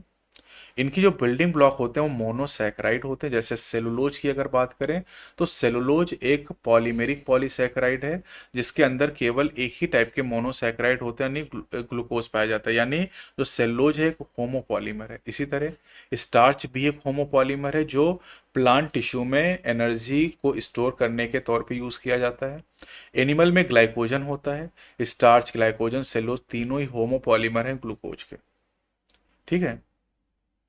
अब इनुलिन की बात करें तो इनुलिन पॉलीमर होता है फ्रक्टोज का, ये भी होमोपॉलीमर है। अब जैसे ग्लाइकोजन की बात करें, ग्लाइकोजन में जो राइट एंड होता है उसे रिड्यूसिंग एंड कहते हैं, और जो लेफ्ट एंड होता है उसे नॉन रिड्यूसिंग एंड के नाम से जानते हैं। स्टार्च की अगर बात की जाए तो स्टार्च हेलिकल सेकेंडरी स्ट्रक्चर बनाता है और अपने हेलिक्स के अंदर आयोडीन को होल्ड कर लेता है, और इसीलिए स्टार्च आयोडीन ब्लू कलर देता है, इसे आयोडीन टेस्ट भी कहते हैं। सेलुलोज में कॉम्प्लेक्स हेलिक्स नहीं पाए जाते इसलिए आयोडीन को होल्ड नहीं कर सकता, इसीलिए स्टार्च ये आयोडीन टेस्ट नहीं देता है, जो यानी जो सेलुलोज आयोडीन टेस्ट नहीं देगा। अब जो प्लांट की सेल वॉल होती है उस सेलुलोज से बनी होती है, जो पेपर हम यूज करते हैं वो भी सेलुलोज होता है, जो कॉटन फाइबर जो हम कपड़े पहनते हैं वो भी सेलुलोज होता है। ठीक है। अब जैसे अगर हम बात करें एक्सोस्केलेटन ऑफ आर्थ्रोपोड की तो ये काइटिन से बना होता है, और जो काइटिन है, काइटिन भी एक होमोपॉलीमर है जो कि एन एसिटाइल ग्लूकोसामीन का पॉलीमर है। अगला टॉपिक है nucleic acid. Nucleic acid nature में दो ही होते हैं, डीएनए एंड आरएनए, और ये न्यूक्लिक एसिड भी एसिड इनसॉल्युबल पूल में पाए जाते हैं। न्यूक्लिक एसिड को पॉलीन्यूक्लियोटाइड कहा जाता है। तो पॉलीन्यूक्लियोटाइड, पॉलीसैकेराइड और प्रोटीन को पॉलीपेप्टाइड कहा जाता है। तो पॉलीन्यूक्लियोटाइड, पॉलीसैकेराइड, पॉलीपेप्टाइड ये ट्रू मैक्रोमोलिक्यूल होते हैं सेल के अंदर। अब न्यूक्लिक एसिड का जो बिल्डिंग ब्लॉक है न्यूक्लियोटाइड होता है, पहले भी इस बारे में बात हो चुकी है। न्यूक्लियोटाइड के अंदर तीन केमिकली डिफरेंट कंपोनेंट होते हैं। एक हेट्रोसाइक्लिक कंपाउंड होता है जिसे नाइट्रोजन बेस कहते हैं, एक मोनोसैकेराइड होता है जो कि पेंटोज शुगर होती है, और थर्ड फास्फोरिक एसिड या फॉस्फेट यहाँ पर होता है। ठीक है, फिर से देख लो। हेट्रोसाइक्लिक कंपाउंड जो होते हैं वो नाइट्रोजनस बेस होते हैं, adenine, guanine, uracil, cytosine and thymine. Adenine guanine substituted purine होते हैं, और थाइमिन, साइटोसिन और यूरेसिल सब्स्टिट्यूटेड पिरिमिडीन होते हैं। अच्छा, शुगर की बात करें तो शुगर यहाँ पर मोनोसैकेराइड पेंटोज शुगर होती। अब राइबोज शुगर आरएनए में पाई जाती है, एक मोनोसैकेराइड पेंटोज शुगर है, या 2' डिऑक्सी राइबोज शुगर डीएनए के अंदर प्रेजेंट होती है। प्रोटीन के स्ट्रक्चर की बात करते हैं। प्रोटीन की अगर हम बात करें तो प्रोटीन का जो स्ट्रक्चर है 4 लेवल पे, 4 डायमेंशन में हम लोग पढ़ते हैं। पहला जो स्ट्रक्चर होता है प्राइमरी स्ट्रक्चर प्रोटीन का होता है, जो पोजिशनल इंफॉर्मेशन देता है। पोजिशनल इंफॉर्मेशन यानी ये स्ट्रक्चर हमें बताता है सीक्वेंस ऑफ अमीनो एसिड का, अमीनो एसिड की पोजीशन बताता है कि कौन सी अमीनो एसिड पहली, कौन सी दूसरी, कौन सी तीसरी, एंड सो ऑन। जो प्राइमरी स्ट्रक्चर होता है उसमें दो एंड होते हैं। जो लेफ्ट एंड होता है ये फर्स्ट अमीनो एसिड या एंड टर्मिनल को बताता है, और जो राइट एंड होता है वो लास्ट अमीनो एसिड या सी टर्मिनल को रिप्रेजेंट करता है। ठीक है। अब अगर हम सेकेंडरी स्ट्रक्चर की बात करते हैं तो जो प्रोटीन होता है वो अल्फा हेलिक्स या बीटा शीट के फॉर्म में पाया जाएगा, और प्रोटीन में केवल और केवल राइट हैंडेड हेलिक्स ही प्रेजेंट होते हैं। राइट हैंडेड हेलिक्स देखो, सेकेंडरी स्ट्रक्चर अल्फा हेलिक्स या बीटा शीट के फॉर्म में मिलेगा। अब टर्सरी स्ट्रक्चर की बात करें तो ये hollow woollen ball like structure होता है। टर्सरी स्ट्रक्चर 3 डायमेंशनल व्यू देता है, और ये स्ट्रक्चर बायोलॉजिकल एक्टिविटी के लिए जरूरी होता है, यानी प्रोटीन को जो भी अपना काम करना उसके लिए उसे टर्सरी फॉर्म में होना चाहिए। अब कुछ प्रोटीन ऐसी होती हैं जिनमें एक से ज़्यादा पॉलीपेप्टाइड चेन पाई जाती हैं। ऐसे प्रोटीन क्वाटरनरी स्ट्रक्चर रखते हैं, जैसे एडल्ट ह्यूमन हीमोग्लोबिन में 4 सब यूनिट होती हैं। इनमें से 2 सब यूनिट अल्फा टाइप की होती हैं और 2 सब यूनिट बीटा टाइप की होती हैं, और ये मिलके एडल्ट हीमोग्लोबिन का फॉर्मेशन करते हैं। तो क्वाटरनरी स्ट्रक्चर एडल्ट हीमोग्लोबिन में पाया जाता है।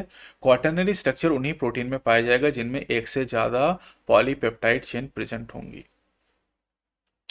नेचर ऑफ बॉन्ड लिंकिंग बस जान लो, एनसीईआरटी में टॉपिक डिलीट कर दिया गया है। देखो पेप्टाइड बॉन्ड जो होता है बेटा ये प्रोटीन में पाया जाता है। अगर हम पॉलीसैकेराइड की बात करें कार्बोहाइड्रेट, तो ग्लाइकोसिडिक बॉन्ड यहाँ पर पाया जाता है, ग्लाइकोसिडिक बॉन्ड यहाँ पर प्रेजेंट होता है। जो डीएनए की पिच होती है वो 34 एंगस्ट्रॉम होती है। राइज पर बेस पेयर 3.4 एंगस्ट्रॉम होता है ना। 1 दर्जन से ज्यादा तरह के डीएनए नेचर में पाए जाते हैं। 1 दर्जन से ज्यादा तरह के डीएनए नेचर में पाए जाते हैं। लिविंग के अंदर कोई भी मेटाबॉलिक रिएक्शन बिना एंजाइम के नहीं होती है, कोई भी रिएक्शन बिना एंजाइम के नहीं होती है। एडेनोसिन ट्राइफॉस्फेट एटीपी को energy currency of the cell के नाम से जाना जाता है। ठीक है। लिविंग स्टेट की बात करें तो लिविंग स्टेट का मतलब होता है non equilibrium steady state. Glucose का जो नॉर्मल कंसेंट्रेशन होता है वो 4.2 मिलीमोल पर लीटर से 6.1 मिलीमोल पर लीटर के बीच में होता है। अब एंजाइम की बात कर लेते हैं। यहाँ पर जो एंजाइम होते हैं बेटा, एंजाइम के पास एक्टिव साइट होती है, और जो एक्टिव साइट होती है वो टर्सरी स्ट्रक्चर के अंदर प्रेजेंट होती है। जो इनऑर्गेनिक कैटलिस्ट होते हैं वो हाई टेम्परेचर और हाई प्रेशर पे अपना काम करते हैं, लेकिन जो एंजाइम होते हैं वो हाई टेम्परेचर पर डिनेचर या डैमेज हो जाते हैं 40 डिग्री के ऊपर। लेकिन कुछ एंजाइम जो हॉट वेंट और सल्फर स्प्रिंग में पाए जाने वाले बैक्टीरिया से निकाले जाते हैं, वो हाई टेम्परेचर पे 80-90 डिग्री पे अपना काम करते हैं। यानी इनमें थर्मल स्टेबिलिटी की प्रॉपर्टी पाई जाती है, जैसे कि एंजाइम मैंने पढ़ा था टैग पॉलीमरेज थर्मस एक्वेटिकस नाम के बैक्टीरिया से मिलता है। ठीक है, फिर यहां पर आ जाते हैं। देखिए ये जो रिएक्शन है कार्बन डाइऑक्साइड वाटर के साथ मिलकर कार्बोनिक एसिड को बनाता है। जब एंजाइम का यूज यहाँ पर कार्बोनिक एनहाइड्रेस का यूज़ किया गया है। जब एंजाइम का यूज नहीं करते तो रिएक्शन बहुत स्लो होती है। यहाँ पर 1 घंटे में कार्बोनिक एसिड के 200 मॉलिक्यूल बनते हैं। लेकिन जब एंजाइम का यूज करते हैं, कार्बोनिक एनहाइड्रेस एंजाइम का यूज करते हैं, ये एंजाइम आरबीसी के अंदर भी होता है और आरबीसी के साइटोप्लाज्मा और प्लाज्मा में पाया जाता है साथ में। तो 1 सेकेंड में 6 लाख मॉलिक्यूल बनने लगते हैं, यानी एंजाइम रेट को 10 मिलियन टाइम इंक्रीज कर देता है। 10 मिलियन टाइम रेट को इंक्रीज कर देता है। अब सवाल ये उठता है कि एंजाइम रेट को किस तरीके से इंक्रीज करता है। तो एंजाइम रेट को इंक्रीज करता है एक्टिवेशन एनर्जी को कम करके, एक्टिवेशन एनर्जी को कम करके। ठीक है, तो एंजाइम एक्टिवेशन एनर्जी को कम करता है। एक्टिवेशन एनर्जी क्या होती है? एक्टिवेशन एनर्जी का मतलब होता है, ये देखिए, एक्टिवेशन एनर्जी ट्रांजिशन स्टेट और सबस्टेट के बीच के एनर्जी के गैप को एक्टिवेशन एनर्जी कहा जाता है। ये एक्टिवेशन एनर्जी विदाउट एंजाइम है और एक्टिवेशन एनर्जी विद एंजाइम है। यानी जब एंजाइम नहीं है तो एक्टिवेशन एनर्जी ज़्यादा है, एंजाइम ने एक्टिवेशन एनर्जी कम कर दिया, और एक्टिवेशन एनर्जी को कम करके जो एंजाइम होता है रेट ऑफ रिएक्शन को बढ़ाता है। तो ये इंपॉर्टेंट पॉइंट है। ठीक है, तो अच्छा, अब यहाँ पर एक चीज़ और ध्यान रखनी है। अगर सबस्ट्रेट की एनर्जी प्रोडक्ट की तुलना में ज़्यादा है तो ऐसी रिएक्शन को एक्सोथर्मिक रिएक्शन कहेंगे, और अगर प्रोडक्ट की एनर्जी ज़्यादा है सबस्ट्रेट की तुलना में तो उसे एंडोथर्मिक रिएक्शन कहेंगे। रिएक्शन एक्सोथर्मिक हो चाहे एंडोथर्मिक हो, लेकिन दोनों में ही ट्रांजिशन स्टेट जरूर आएगी। बिना ट्रांजिशन स्टेट में गए हुए प्रोडक्ट का फॉर्मेशन नहीं हो सकता है। साथ ही साथ जब एंजाइम का यूज करते हैं तो एंजाइम सबस्ट्रेट के साथ जुड़ता है, जिससे ईएस कॉम्प्लेक्स बनता है, और ईएस कॉम्प्लेक्स का फॉर्मेशन ऑब्लिगेटरी है, और साथ ही साथ ये ट्रांजिएंट फिनोमेना, यानी बहुत थोड़े समय के लिए इसका फॉर्मेशन होता है। देखिए, वाई एक्सिस की अगर बात करें तो वाई एक्सिस पे पोटेंशियल एनर्जी यहाँ पर ली गई है, और एक्स एक्सिस पे प्रोग्रेस ऑफ रिएक्शन यहाँ पर दिखाया गया है। नेचर ऑफ एंजाइम एक्शन की अगर हम बात करें तो नेचर ऑफ एंजाइम एक्शन में आपको कैटालिटिक साइकिल याद करनी है। कैटालिटिक साइकिल में 4 स्टेप होते हैं। सबसे पहले सबस्ट्रेट एंजाइम के एक्टिव साइट से बाइंड करता है, जिससे ईएस बनता है। उसके बाद टाइट बाइंडिंग होती दूसरे स्टेप में।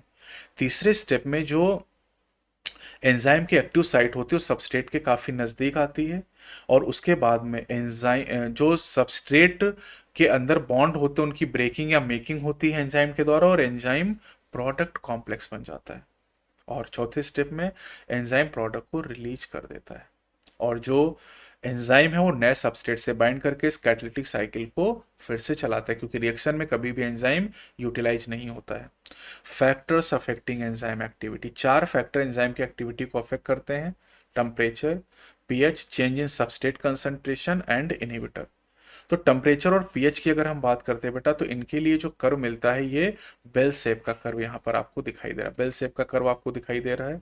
टेम्परेचर और पीएच को एक्स एक्सिस पे लेते हैं और एंजाइम की एक्टिविटी को वाई एक्सिस पे यहाँ पर लिया जाता है। ये जो कर्व होता है, इसमें जो पीक पॉइंट होता है ये ऑप्टिमम कंडीशन को रिप्रेजेंट करता है, ये ऑप्टिमम कंडीशन को बताता है। अब आते हैं कंसंट्रेशन ऑफ सबस्ट्रेट की बात करते हैं। सबस्ट्रेट कंसंट्रेशन की अगर बात करें तो सबस्ट्रेट का कंसंट्रेशन एक्स एक्सिस पे और वेलोसिटी ऑफ रिएक्शन को वाई एक्सिस पे लेते हैं, और यहाँ पर जो कर्व आता है ये हाइपरबोलिक कर्व यहाँ पर आता है, हाइपरबोलिक कर्व। कि हम सबस्ट्रेट कंसंट्रेशन है जिस कंसंट्रेशन पर वेलोसिटी मैक्सिमम की आधी हो जाती है, ये मैक्सिमम वेलोसिटी यहाँ पर आपको दिखाई गई है। इनहिबिटर वाला कॉन्सेप्ट बहुत इंपॉर्टेंट, इनहिबिटर का कॉन्सेप्ट बहुत ज़्यादा इंपॉर्टेंट होता है। यहाँ पर कॉम्पिटिटिव इनहिबिशन आपको दिया गया। कॉम्पिटिटिव इनहिबिशन में क्या होता है कि जो इनहिबिटर मॉलिक्यूल होता है उसका स्ट्रक्चर सबस्ट्रेट मॉलिक्यूल की तरह होता है। जैसे एग्जाम्पल की बात करें, सक्सिनिक डिहाइड्रोजिनेज एंजाइम का इनहिबिशन, इसका जो इनहिबिटर है वो मेलोनेट है, और मेलोनेट का जो स्ट्रक्चर है वो सबस्ट्रेट सक्सिनेट की तरह होता है। ऐसे कॉम्पिटिटिव इनहिबिटर का यूज किया जाता है बैक्टीरियल पैथोजन को कंट्रोल करने के लिए। Classification and nomenclature of enzyme की अगर हम बात करें तो एंजाइम को क्लासिफाई किया गया है।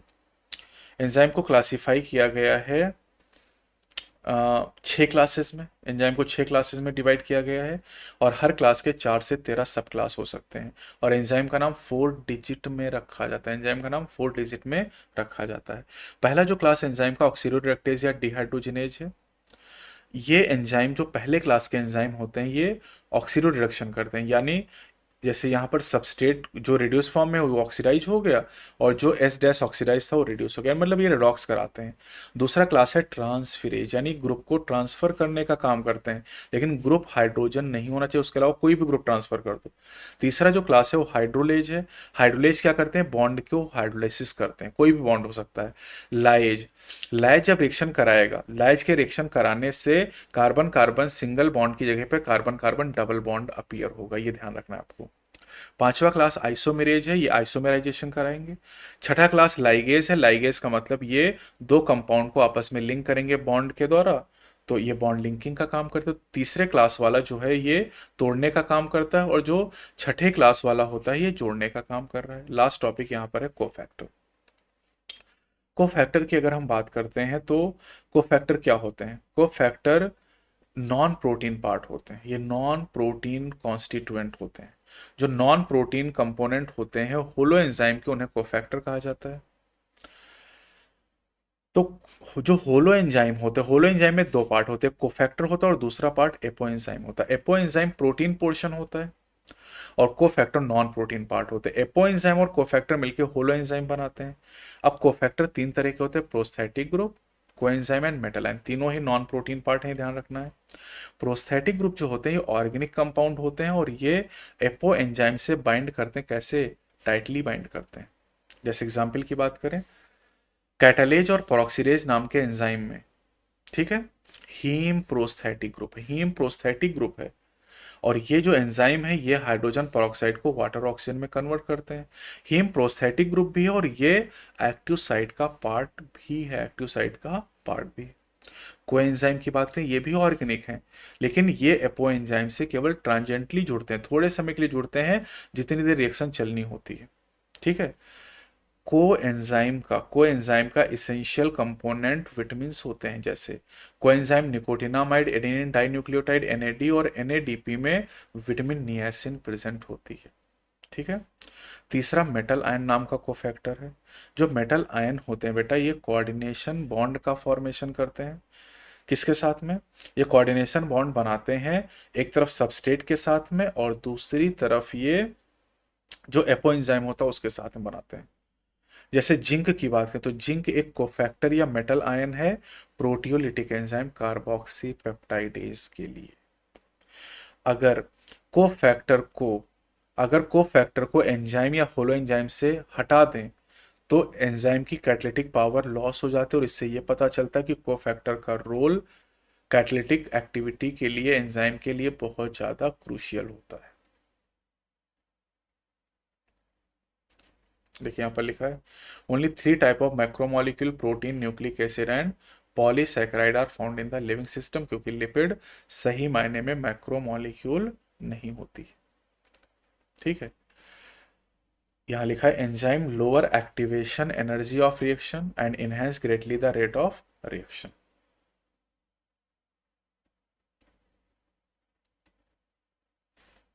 चैप्टर 10 पे चलते हैं। जो चैप्टर 10 हमारा है यह cell cycle and cell division.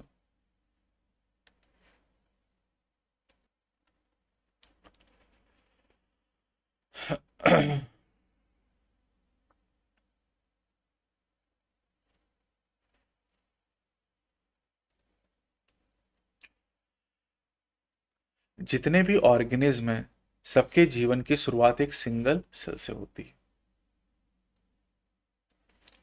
ठीक। सबसे पहले बात करते हैं सेल साइकिल के बारे में। सेल साइकिल की बात करें तो the sequence of event by which cell duplicate its genome, synthesizes the other constituent of the cell and eventually divide into two daughter cell is termed as cell cycle। अब cell cycle की जो घटनाएं होती हैं वो genetic control के अंतर्गत होती हैं। फेजेस ऑफ सेल साइकिल की बात करें तो सेल साइकिल में दो फेज होती हैं, एक को इंटरफेज कहा जाता है, दूसरे को एम फेज कहा जाता है, ठीक है। सेल साइकिल की जो ड्यूरेशन होती है वो वेरिएबल होती है, जैसे ह्यूमन सेल के लिए सेल साइकिल की ड्यूरेशन 24 घंटे की होती है, लेकिन ईस्ट के लिए सेल साइकिल की ड्यूरेशन 90 मिनट की होती है। सेल साइकिल में दो फेज हैं, इंटरफेज, एम फेज। जो एम फेज है ये एक्चुअल सेल डिवीजन की फेज है, ये इसे माइटोसिस कहते हैं, और जो इंटरफेज है ये दो सेल डिवीजन के बीच की या दो सक्सेसिव एम्फेजेस के बीच का पीरियड होता है। ठीक है। जो इंटरफेज होता है ये सेल साइकिल का करीब 95% से ज़्यादा ड्यूरेशन कवर करता है, यानी 5% से कम ड्यूरेशन में एम फेज कंप्लीट हो जाती है। एम फेज की बात करें तो एम फेज को दो हिस्सों में डिवाइड करते हैं। पहले इसमें न्यूक्लियर डिवीजन होता है जिसे कैरियोकाइनेसिस कहते हैं, और उसके बाद साइटोप्लाज्मिक डिवीजन होता है जिसे साइटोकाइनेसिस का नाम दिया जाता है। जो इंटरफेज होती है, इंटरफेज इंटरफेज को भले ही हम लोग रेस्टिंग फेज कहते हैं, लेकिन सेल इसमें रेस्ट नहीं कर रही बल्कि सेल डिवीजन की तैयारी कर रही है। इंटरफेज के दौरान सेल की ग्रोथ होती है, डीएनए का रेप्लिकेशन भी इंटरफेज के दौरान होता है। इंटरफेज को फर्दर 3 फेजेस में डिवाइड किया गया है, G1 यानी गैप 1 फेज, एस फेज यानी synthesis phase and G2 phase यानी गैप 2 फेज। अब G1 फेज की अगर हम बात करें तो ये जो फेज है ये माइटोसिस और डीएनए रेप्लिकेशन के बीच का ड्यूरेशन होता है। G1 फेज के दौरान सेल मेटाबॉलिकली एक्टिव रहती है। एस फेज की बात करें तो सिंथेसिस फेज के दौरान डीएनए का रेप्लिकेशन होता है, यानी डीएनए का जो अमाउंट होता है सेल में वो डबल हो जाता है। अगर शुरुआत में डीएनए 2C था तो एस फेज के बाद 4C हो जाता है, लेकिन क्रोमोसोम का नंबर इंक्रीज नहीं होता, ये ध्यान रखना है। अगर सेल में 2n नंबर था क्रोमोसोम का G1 फेज में, तो एस फेज के बाद भी क्रोमोसोम का नंबर 2n ही रहेगा। ठीक है। एनिमल सेल में एस फेज के दौरान डीएनए का रेप्लिकेशन न्यूक्लियस में होता है और सेंट्रियोल का डुप्लीकेशन साइटोप्लाज्म में होता है। G2 फेज के दौरान प्रोटीन की सिंथेसिस होती है और सेल की ग्रोथ कॉन्टिन्यूअसली चलती रहती है, यानी प्रोटीन की जो सिंथेसिस हो रही है वो G1 और G2 दोनों फेजेस के अंतर्गत हो रही है। अच्छा, एडल्ट एनिमल में कुछ सेल ऐसी होती जो फर्दर डिवाइड नहीं करती, जैसे हार्ट सेल की बात करें, या कुछ सेल ऐसी होती जो कभी कभी डिवाइड करती जब पुरानी सेल को रिप्लेस करना होता है। ऐसी सेल जो फर्दर डिवाइड नहीं करती हैं वो सेल साइकिल को एग्जिट कर जाती हैं, एग्जिट G1 फेज, और इनएक्टिव स्टेज में एंटर करती हैं जिसे क्वेसेंट स्टेज के नाम से जाना जाता है, G0 फेज कहा जाता है। ठीक है। एनिमल के केस में जो माइटोटिक सेल डिवीजन होता है ये केवल डिप्लॉयड सोमैटिक सेल में होता है, लेकिन कुछ एक्सेप्शन होते हैं। जैसे हनी बी की बात करें तो मेल हनी बी में हैप्लॉयड सेल में भी माइटोसिस होती है।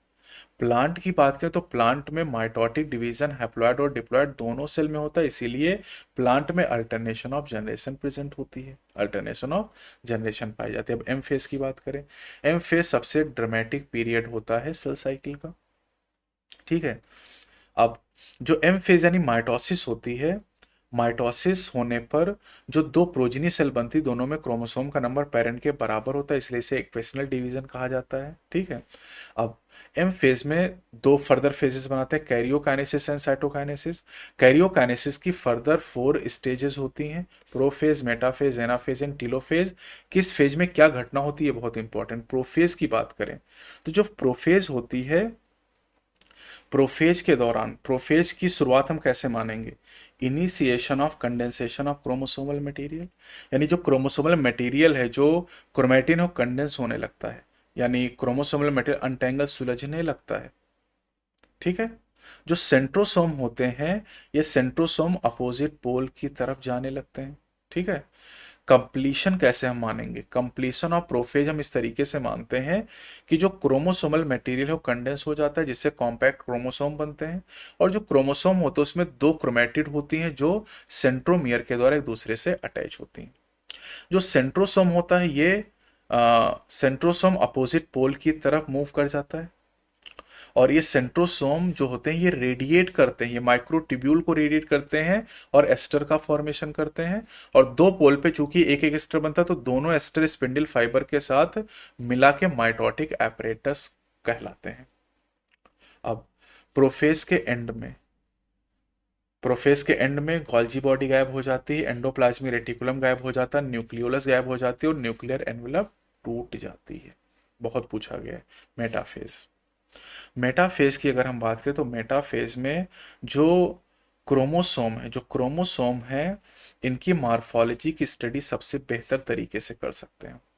मेटाफेज की अगर बात करें तो मेटाफेज में सारे जो क्रोमोसोम होते हैं वो सेल के इक्वेटर पे आके अरेंज हो जाते हैं, है ना, सेल के इक्वेटर पे आके अरेंज हो जाते हैं। Plane of alignment of chromosome at metaphase is refer to as metaphase plate. तो की फीचर क्या है? Spindle fibre attach to kinetochore of chromosome, chromosome are move to the spindle equator and get aligned along metaphase plate through spindle fibre to both pole. आप देख सकते हैं यहाँ पर ये अर्ली प्रोफेज आपको दिखाई गई, ये लेट प्रोफेज न्यूक्लियर मेम्ब्रेन टूट रही है, ट्रांजिशन टू मेटाफेज, और ये मेटाफेज में सारे क्रोमोसोम इक्वेटर पे आ गए। अपोजिट पोल से जो एस्टर आपको दिखाई दे रहे हैं, यहाँ से स्पिंडल फाइबर आके अटैच हो रहे हैं काइनेटोकोर के साथ में। अब एनाफेज की बात करते हैं।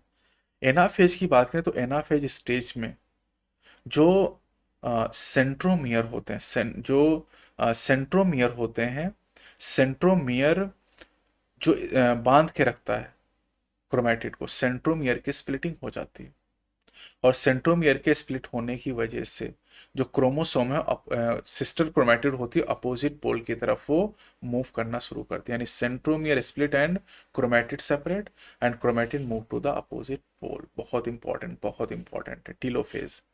ये फाइनल स्टेज है कैरियोकाइनेसिस की। ये टीलोफेज जो है प्रोफेज का उल्टा होता है। यहाँ पर जो क्रोमोसोम होते हैं फिर से एक बार डीकंडेंस होते हैं और अपनी इंडिविजुअलिटी को लूज कर देते हैं। ठीक है, तो chromosome cluster at opposite spindle pole and their identity is lost at discrete element. Nuclear envelope फिर से बन जाती है क्रोमोसोम क्लस्टर के अराउंड, न्यूक्लियोलस, गोल्जी बॉडी और ईआर फिर से बन जाते हैं। ये चारों चीजें गायब हुई थी प्रोफेज में और यहाँ पर फिर से आ जाती हैं। तो कैरियोकाइनेसिस के बाद अब साइटोकाइनेसिस आ जाएगी।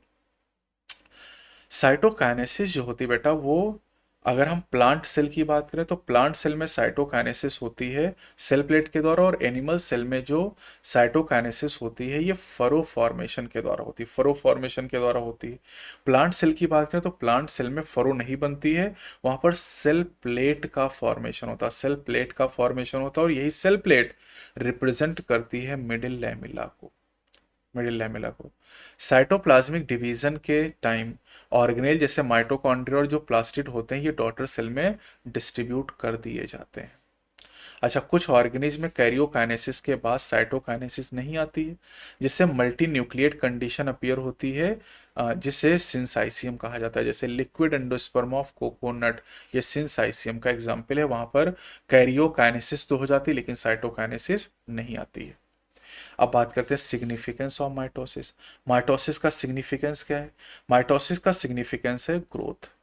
ये ग्रोथ में इसका बहुत इंपॉर्टेंट रोल है। ठीक, ग्रोथ के अलावा सेल रिपेयर, सेल रिपेयर कहाँ कहाँ की सेल रिपेयर होती हैं? Upper layer of epidermis, skin हो गई, cells of lining of gut हो गई, ब्लड सेल, ये लगातार रिप्लेस होती जाती हैं। मेरिस्टेमेटिक टिश्यू में जो माइटोटिक डिवीजन होते हैं इसकी वजह से जो प्लांट है उनमें लाइफ टाइम तक कंटिन्यूअसली ग्रोथ चलती रहती है। तो माइटोसिस ग्रोथ में, सेल रिपेयरिंग में, इसके अलावा रिप्लेसमेंट में इंपॉर्टेंट रोल प्ले करता है। अब आते हैं मियोसिस की बात करते हैं, लास्ट टॉपिक। मियोसिस की अगर हम बात करें तो मियोसिस का जो मियोसिस जो होती है वो गैमीट बनाने के लिए होती है। स्पेशलाइज्ड डिप्लॉयड सेल में गैमीट बनाने के लिए मियोसिस होती है, जैसे हमने पढ़ा था स्पर्मेटोगोनिया और उगोनिया, इनमें मियोसिस होने से गैमीट का फॉर्मेशन होता है। जो मियोसिस होता है क्रोमोसोम के नंबर को हाफ कर देता है। मियोसिस में एक सेल से 4 सेल बनते हैं और क्रोमोसोम का नंबर हाफ हो जाता है, इसलिए इसे रिडक्शन डिवीजन के नाम से जाना जाता है। तो गैमेटोजेनेसिस के दौरान मियोसिस होती है। मियोसिस में 2 सिक्वेंशियल डिवीजन होते हैं, एक को मियोसिस 1 कहते हैं, दूसरे को मियोसिस 2 कहते हैं, लेकिन डीएनए रेप्लिकेशन एक ही बार होगा। ठीक है, अब मियोसिस की बात करें तो मियोसिस के दौरान होमोलॉगस क्रोमोसोम की पेयरिंग होगी। ठीक है, होमोलॉगस क्रोमोसोम की पेयरिंग होगी, यानी सिनेप्सिस क्रॉसिंग ओवर जैसी घटना हम लोग पढ़ेंगे, और मियोसिस के बाद में 4 हैप्लॉइड सेल का फॉर्मेशन होगा। तो मियोसिस को बात करें तो मियोसिस 1 में हम 4 फेजेस के बारे में पढ़ेंगे, और मियोसिस 2 में भी हम ये 4 फेजेस तरीके से पढ़ेंगे। तो मियोसिस 1 में सबसे पहले प्रोफेज 1 की बात करते हैं। जो प्रोफेज 1 होता है ये माइटोसिस के प्रोफेज की तुलना में काफी लंबी फेज है और ज्यादा कॉम्प्लेक्स होती है। इसे हम फर्दर 5 फेजेस में डिवाइड करते हैं क्रोमोसोमल बिहेवियर के आधार पर: leptotene, zygotene, pachytene, diplotene and diakinesis. Leptotene के दौरान जो क्रोमोसोम होता है उसका कंडेंसेशन स्टार्ट हो जाता है। ठीक है, इसके बाद सेकेंड स्टेज आती है। जो सेकेंड स्टेज है प्रोफेज 1 की जाइगोटीन है। जाइगोटीन के दौरान क्रोमोसोम पेयरिंग करना शुरू करते हैं और इस पेयरिंग की घटना को सिनेप्सिस कहते हैं। और सिनेप्स जो क्रोमोसोम होते हैं उन्हें, जो पेयरिंग करते हैं क्रोमोसोम, उन्हें होमोलॉगस क्रोमोसोम के नाम से जाना जाता है। और सिनेप्सिस करने में जो स्ट्रक्चर यहाँ पर बनते हैं उन्हें सिनेप्टोनीमल कॉम्प्लेक्स के नाम से जानते हैं। जो होमोलॉगस क्रोमोसोम का यहाँ पर पेयर बनता है उसे बाइवेलेंट या टेट्राड कहते हैं। तो बाइवेलेंट या टेट्राड का फॉर्मेशन जाइगोटीन में होता है, लेकिन बाइवेलेंट टेट्राड के फॉर्म में क्लियरली विजिबल होते हैं अगली स्टेज यानी पैकिटिन स्टेज में। और जो पैकिटिन स्टेज है ये पिछली दो स्टेज की तुलना में ज्यादा लंबी होती है। ठीक है। अब पैकिटिन स्टेज में जो 4 क्रोमेटिड होते हैं एक बाइवेलेंट की, ये क्लियरली विजिबल होने लगती है, यानी टेट्राड यहाँ पर क्लियरली विजिबल होता है। पैकिटिन में रिकॉम्बिनेशन नोड्यूल बनते हैं। ये वो साइट है जहां पर क्रॉसिंग ओवर होती है। देखो सबसे ज्यादा सवाल यही पूछा जाता है, क्रॉसिंग ओवर किस फेज में होती है? पैकिटिन। सिनेप्सिस कब होती है? जाइगोटीन। इसको रट्टा मार लो एकदम अच्छे से। ठीक है। क्रॉसिंग ओवर किसके बीच होती? Crossing over occurs between non sister chromatid of homologous chromosome. Crossing over में होता क्या है? यहाँ पर एक्सचेंज होता है जेनेटिक मटेरियल का दो होमोलॉगस क्रोमोसोम के बीच में। Crossing over enzyme mediated process, और जो एंजाइम यहाँ इन्वॉल्व होता है वो रिकॉम्बिनेज एंजाइम यहाँ इन्वॉल्व होता है। ठीक है। अब बात करते हैं अगली स्टेज डिप्लोटीन। डिप्लोटीन की बात करें तो डिप्लोटीन स्टेज में डिसोल्यूशन होता है सिनेप्टोनीमल कॉम्प्लेक्स का, और यहाँ के पे एक सेप के स्ट्रक्चर बनते हैं जिन्हें क्याज्मेटा का नाम दिया जाता है। उस साइट ऑफ सम वर्टिब्रेट में डिप्लोटीन कई महीने या कई साल लंबी स्टेज होती है। फाइनल स्टेज यहाँ पर है प्रोफेज 1 की डायकाइनेसिस। डायकाइनेसिस में टर्मिनलाइजेशन होता है क्याज्मेटा का। ठीक है। और इसके बाद एंड ऑफ डायकाइनेसिस में न्यूक्लियोलस डिसअपियर होता है और न्यूक्लियर मेम्ब्रेन ब्रेक कर जाती है, और उसके बाद मेटाफेज 1 आ जाती है। मेटाफेज 1 में वही सारे क्रोमोसोम अलाइन हो जाएंगे इक्वेटोरियल प्लेट पे, और अपोजिट पोल से जो माइक्रोट्यूब्यूल है वो आके काइनेटोकोर से अटैच कर जाएंगे। ठीक है। एनाफेज 1 की बात करें तो एनाफेज 1 में होमोलॉगस क्रोमोसोम सेपरेट होंगे, लेकिन सेंट्रोमियर स्प्लिट नहीं होगा, यानी जो सिस्टर क्रोमेटिड है वो सेंट्रोमियर से जुड़ी रहेंगी। बहुत इंपॉर्टेंट है। टीलोफेज की बात करें बेटा तो टीलोफेज में न्यूक्लियर मेम्ब्रेन और न्यूक्लियोलस रीअपीयर हो जाएंगे। उसके बाद साइटोकाइनेसिस होगी। साइटोकाइनेसिस से दो सेल बनेंगी जिन्हें डायडॉप सेल कहा जाएगा, और ये मियोसिस 1 यहाँ कंप्लीट हो जाएगी। मियोसिस 1 और मियोसिस 2 के बीच का जो गैप होगा उसे एंटरकाइनेसिस का नाम देते हैं, एंटरकाइनेसिस। ठीक है। और ये जनरली शॉर्ट लिव्ड होता है। इंटरकाइनेसिस के दौरान कोई भी डीएनए का रेप्लिकेशन नहीं होता है। इंटरकाइनेसिस के बाद इंटरकाइनेसिस में मियोसिस 2 स्टार्ट होती है, और मियोसिस 2 में सबसे पहली जो फेज होती है वो प्रोफेज 2 होती है। अब प्रोफेज 2 में फिर से वही कहानी। प्रोफेज 2 जो होता है, अच्छा एक चीज और ध्यान दीजिए, जो मियोसिस 2 है नॉर्मल माइटोसिस की तरह है, यानी मियोसिस 2 आपको अलग से पढ़ने की जरूरत ही नहीं। माइटोसिस आपको पता है तो वही चीजें यहाँ रिपीट कर दो। जैसे प्रोफेज 2 में क्या होगा? न्यूक्लियर मेम्ब्रेन डिसअपियर हो जाएगी, क्रोमोसोम कॉम्पैक्ट हो जाएंगे, फिर से कंडेंस हो जाएंगे। मेटाफेज 2 में क्या होगा? सारे क्रोमोसोम इक्वेटर पे अलाइन हो जाएंगे और अपोजिट पोल से स्पिंडल फाइबर आके अटैच कर जाएंगे सिस्टर क्रोमेटिड से। एनाफेज 2 में क्या होगा? स्प्लिटिंग हो जाएगी सेंट्रोमियर की, और जो सिस्टर क्रोमेटिड अपोजिट पोल की तरफ चले जाएंगे। कैसे? Shortening of microtubule attach to kinetochore. और उसके बाद टीलोफेज 2 में क्या होगा? टीलोफेज 2 में जो न्यूक्लियर मेम्ब्रेन हो फिर से अपीयर हो जाएगी, न्यूक्लियोलस आ जाएगा, और फिर साइटोकाइनेसिस होगी जिससे 4 सेल बन जाएगी जिन्हें टेट्राड ऑफ सेल कहेंगे, यानी 4 डॉटर सेल यहां पर बन जाएंगी। सिग्निफिकेंस की अगर हम बात करें तो मियोसिस का सिग्निफिकेंस क्या होता है? मियोसिस के द्वारा जनरेशन टू जनरेशन जो क्रोमोसोम का नंबर है वो कांस्टेंट बना रहता है। Conservation of specific chromosome number of species is achieved across generation to generation. ठीक है। इसके अलावा ये जेनेटिक वेरिएबिलिटी क्रिएट करता है, वेरिएशन क्रिएट करता है, और वेरिएशन का जो रोल है ये इवोल्यूशन में बहुत ही इंपॉर्टेंट होता है। ठीक है। अब देखो कुछ बातें समरी में एक्स्ट्रा लिखी, जैसे most of the organelle duplication occur during this phase. This phase का मतलब है जीवन फेज के दौरान ज्यादातर ऑर्गेनेल का डुप्लीकेशन होता है। ठीक है। ज्यादातर ऑर्गेनेल का डुप्लीकेशन जीवन फेज के अंदर होता है। ये एक एक्स्ट्रा पॉइंट आपको एनसीईआरटी ने समरी में दिया हुआ है। तो ये आपकी पूरी यूनिट कंप्लीट हो जाती है। ठीक है। पूरी यूनिट यहाँ पर कंप्लीट हो जाती है सेल स्ट्रक्चर एंड